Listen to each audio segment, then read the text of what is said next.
Je veux que vous vous regardiez et que vous vous demandiez que pensez-vous de vous-même et comment parlez-vous de vous-même. Je l'ai dit hier, mais je vais le répéter aujourd'hui. Ne dites pas, et je le répète, ne dites pas, et je suis assez âgée pour vous dire quoi faire, ne dites pas de mauvaises choses sur vous-même de votre propre bouche. Ce serait mieux que quelqu'un d'autre dise du mal de vous plutôt que vous-même. Hier soir, j'avais commencé une histoire et ensuite je suis allée dans une direction différente, donc je vais la terminer. Je parlais de quand Dieu m'enseignait que j'étais la justice de Dieu en Christ. C'était difficile pour moi de comprendre cela. Et un matin, Dave et moi, nous nous étions disputés et il est parti travailler. Et donc j'étais là et je me suis dit, c'est vrai, je suis stupide.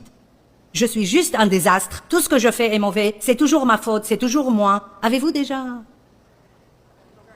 Et ce que je vais vous dire, c'est la vérité absolue. Et je ne dis pas ça pour faire peur. Il y a des anges, mais il y a aussi des démons. Et ce n'est pas parce que nous ne pouvons pas les voir qu'ils ne sont pas là. Et quand j'étais assise là, à dire toutes ces mauvaises choses sur moi-même, j'ai littéralement senti une force maléfique traverser la pièce vers moi.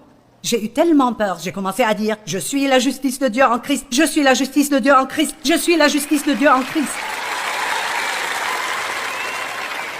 Et plus je disais ça, plus je sentais cette présence maléfique reculer. Allez, n'ouvrez pas la porte au diable dans votre vie. Ne dites pas de mauvaises choses sur vous-même de votre propre bouche. Dites simplement ce que dit la Bible. Même si vous ne vivez pas pleinement en ce moment, ça vous appartient toujours légalement, acheté avec le sang de Jésus. L'un des points où vient la confusion est qu'il y a un côté juridique à notre rédemption et qu'il y a un côté expérientiel à notre rédemption. Légalement, je suis sainte, mais par expérience, je ne fais pas toujours ce qui est sacré. C'est presque comme si Dieu nous avait donné un manteau bien trop grand pour nous et nous a donné le temps de grandir à sa mesure. L'important est que vous grandissez, que vous grandissez. Dieu ne se préoccupe pas tant de savoir si vous êtes arrivé ou non, mais de votre croissance. Pouvez-vous regarder en arrière et dire « Je suis différent cette année » J'espère que personne n'aura à dire « Je suis pire ».